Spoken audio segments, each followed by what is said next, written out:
Evangelho escrito por Mateus, capítulo de número 8, versículo 23 por diante, que diz assim: E entrando ele no barco, seus discípulos o seguiram. E eis que no mar se levantou uma tempestade tão grande que o barco era coberto pelas ondas. Ele, porém, estava dormindo. E os seus discípulos, aproximando-se, o despertaram, dizendo: Senhor, salva-nos que perecemos. E ele lhe disse: Por que temeis, homens de pequena fé? Então, levantando-se, repreendeu os ventos e o mar, e seguiu-se uma grande bonança. E aqueles homens se maravilharam, dizendo: Que homem é este, que até os ventos e o mar lhe obedecem? Quantos dizem amém? Meus irmãos, nós estamos ao longo dessas quartas-feiras falando sobre aprendendo com Jesus dentro do barco. Somente para a gente recapitular, na primeira oportunidade, nós falamos de que os discípulos obedeceram à ordem de Jesus e seguiram as suas orientações, independente do que iria acontecer no meio daquela embarcação. E nós vimos de que eles partiram porque conheciam e confiavam em Jesus. Então nós vimos de que os discípulos obedeceram, os discípulos partiram porque eles confiavam e sabiam quem era Jesus. Nós também falamos, em segundo ponto, de que nessa obediência dos discípulos, em seguir as orientações de Jesus, se levantou uma grande tempestade. Então, aprendemos de que o fato de obedecer à orientação de Jesus, de seguir suas diretrizes, como eu já falei aqui em outra oportunidade, não nos isenta de passarmos por grandes tempestades. E a gente aprende que eles confiaram em quem estava lhe chamando. Então, o fato deles confiar em quem estavam lhe chamando, quem estava lhe orientando, eles conseguiram suportar aquela adversidade que surgiu no longo da caminhada. E hoje, em terceiro ponto, nós estaremos falando de uma outra visão que podemos aprender dentro da embarcação com Jesus, que se encontra no versículo de número 24. O texto nos diz assim, o texto. A palavra do Senhor nos diz assim: E eis que no mar se levantou uma tempestade tão grande que o barco era coberto pelas ondas. Ele, porém, estava dormindo. Diga comigo: Jesus estava dormindo. Então, quando nós observamos aqui, nós podemos ver o Jesus homem, ser humano. E Jesus aqui estava dormindo. Jesus estava repousando, Jesus estava descansando. E o fato de Jesus estar repousando, descansando, nos traz algumas verdades que podemos aqui aplicar para nós nesta noite. E nesta verdade que podemos aplicar aqui nesta noite é que Jesus estava em silêncio. Se Jesus estava dormindo, é sinônimo de que Jesus estava em silêncio. E todos nós sabemos de que o silêncio incomoda. O silêncio de Jesus incomoda. Porque nós somos tendenciosos a orar e ter a resposta imediata. Nós somos tendenciosos a clamar ao Senhor e querer a resposta imediata. E muitas vezes nos apoiamos em Jeremias 33:3. Clama a mim e responder-te-ei. Veja de que ali a resposta dá o sentido de resposta imediata. Clama a mim e responder-te-ei, ou seja, a resposta será imediata. E anunciar-te-ei coisas grandes e firmes que tu não sabes. Mas a Bíblia também nos diz de que o Senhor também se silencia. O salmista ele vai falar isto, de que a alma dele estava angustiada porque o Senhor estava em silêncio com ele. Ele clama para que o Senhor falasse. Então perceba de que o silêncio de Deus incomoda.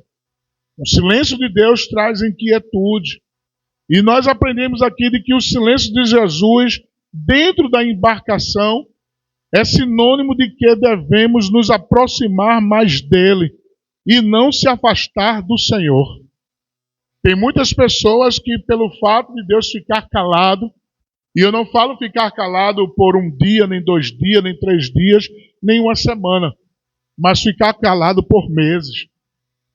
Porque Deus é Deus, irmão. Ele não tem que dar satisfação a mim e a você. Ele fala a hora que ele quer, do jeito que ele quer, ele usa quem ele quer, ele se manifesta como ele quer. Mas quando ele quer ficar em silêncio para tratar conosco, para nos moldar, para nos preparar, para nos lapidar, para nos aprimorar, ele, se for necessário, ele fica em silêncio para tratar conosco. Quem pode dizer amém por isto? Então nós olhamos de que o silêncio de Jesus dentro daquela embarcação era sinônimo de que os discípulos deveriam se aproximar mais de Jesus.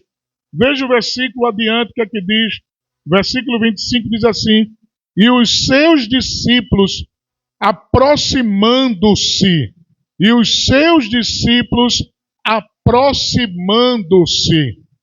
o silêncio de Jesus foi uma forma estratégica para que os discípulos se aproximassem mais dele. Quem sabe o silêncio de Deus na tua vida, na minha vida, em nossas vidas, não seja uma ferramenta que ele está utilizando para que a gente se aproxime mais dele. Eu creio, e Deus muitas vezes já falou com cada um de nós que está aqui, mas tem hora que ele resolve ficar calado. Tem hora que ele resolve emudecer-se, ficar em silêncio, para que a gente se aproxime mais dele e entenda que somos dependentes dele, literalmente. Nós somos dependentes dele. Nós precisamos dele. Perceba de que há várias formas de se aproximar de Jesus no meio do vendaval que se levanta em nossas vidas. Há várias formas. E a primeira forma de se aproximar de Jesus no meio dos vendavais, no meio das tempestades que se levanta, é através do louvor. Por que através do louvor? Porque Deus se manifesta no louvor. Deus habita no meio dos louvores. Veja aí, Salmo de número 22. Olha o que nos diz a palavra do Senhor. Salmo de número 22, diz assim a palavra do Senhor. Salmo de número 22, verso de número 3, diz assim a palavra do Senhor: porém tu és santo, o que habita entre os louvores de Israel. Aleluia! Porém tu és santo e habita entre os louvores de Israel. Quer se aproximar mais do Senhor? Entre no caminho do louvor. Quanto mais você louva, mais Deus se aproxima e você dele. Quanto mais nós louvamos, mais sentimos a presença de Deus perto de nós. Quanto mais louvamos, Deus se faz presente enquanto entoamos louvor louvores com os nossos lábios. Já percebeu quando você está lavando a louça, quando você está fazendo o trabalho doméstico em casa, quando você está preparando o alimento, quando você está no trabalho, quando você está até mesmo na escola ou na rua e começa a louvar com um coração singeloso, com um coração sincero, logo você começa a sentir uma coisa gostosa, uma coisa diferente, uma coisa prazerosa, e esta coisa não é outra senão a presença do Senhor. Ele se faz presente e alegra e acalenta a tua alma. Quando louvamos Deus, irmãos, confunde o inimigo em nosso favor. O louvor faz com que Deus venha confundir os inimigos em nosso favor. Lembra lá de 2 Crônicas, no capítulo de número 20, e o versículo 19 ao 23, a Bíblia diz de que o Senhor deu a orientação, dizendo para o seu servo ali, para o rei Josafá, que naquela peleja ele não teria que pelejar. O Senhor iria pelejar naquela peleja. Ele diz: parai, estai quieto, estai de pé e vede o livramento do Senhor. Nesta peleja não tereis de pelejar. Quem peleja as nossas pelejas é o Senhor. Mas a Bíblia diz que Josafá mandou que os tocadores fossem à frente e fossem tocando. E a Bíblia diz que na medida que eles estavam tocando, houve agora um rebuliço lá entre os inimigos. Eles começaram a guerrear entre eles. Sabe o que é isso, irmão? Quando a gente começa a louvar o nome do Senhor, o Senhor, ele confunde os inimigos. A receita nesta noite é esta: em meio a esta tempestade, em meio a este vendaval, não fecha a tua boca, louve ao Senhor, porque através do teu louvor, Deus está confundindo os teus inimigos e vai te dar vitória. Só quem crê nesta palavra, glorifique o nome do Senhor. Não feche a sua boca. Tem batalhas que não serão vencidas na força, e sim através do louvor. Eu vou dizer de novo: tem batalhas que não serão vencidas na força, e sim através do louvor. Quando o crente louva, Deus age. É por isso que o inimigo faz de tudo para colocar tristeza no teu coração. É por isso que o inimigo faz de tudo para colocar desânimo na tua vida. É por isso que o inimigo faz de tudo para colocar decepções diante dos teus olhos, para que tu emudeça, para que tu não louves, porque ele sabe que através do louvor Deus age. Ele sabe que através do louvor Deus entra em cena. Ele sabe que através do louvor Deus desbarata os inimigos, desarticula as estratégias do adversário. Então pega a receita hoje, abre a tua boca e louva ao Senhor. Louva no trabalho, louva em casa, louva na rua, louva na faculdade, louva na escola, aonde você estiver. Se tem a oportunidade, enche o pulmão de ar e louva, louva, louva, e tu verás o que Deus vai fazer através do louvor. Você verá o que Deus vai fazer através do louvor. Deus, ele age através do louvor. Quando louvamos, Deus neutraliza a força do mal, irmãos. Quando nós louvamos, Deus neutraliza a força do mal. 1 Samuel capítulo 16, versículo 23, diz assim a palavra do Senhor. 1 Samuel capítulo 16, versículo 23, diz assim: e sucedia que, quando o espírito mau da parte de Deus vinha sobre Saul, Davi tomava a harpa e a tocava com a sua mão. Então Saul sentia alívio e se achava melhor, e o espírito mau se retirava dele.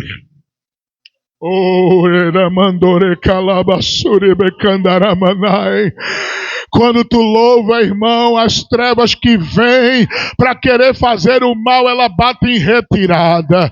Quando tu louva, irmão, o inimigo que está perturbando alguém da tua parentela, ele bate em retirada. Quando tu louva dentro de casa e sente que o ambiente está meio perturbado, logo começa a voltar ao normal, o refrigério toma conta do ambiente, a paz volta a reinar. Por quê? Porque o louvor faz as trevas bater em retirada, porque você está louvando para aquele que é grande, que é poderoso, que é dono do céu, que é dono da terra, que ressuscita, que dá vida, que transforma. Então abre a tua boca e louva, louva, para que o inimigo bata em retirada. Através do louvor, Deus dá vitória. Quando louvamos, Deus quebra o jugo das prisões. Atos capítulo 16, versículo 25, vai dizer que Paulo e Silas estavam na prisão. Paulo e Silas já tinham sofrido açoites. Paulo e Silas já tinham sofrido vergonha. Paulo e Silas estavam em uma situação deplorável. Estava no cárcere inferior. Diz comentaristas, estudiosos, que aonde eles estavam, os dejetos humanos desciam e corriam e ficavam alojados naquela região, na prisão onde eles estavam. Eles estavam num lugar de humilhação. Eles estavam presos. Mas a Bíblia diz que perto da meia-noite, Paulo e Silas cantavam e oravam.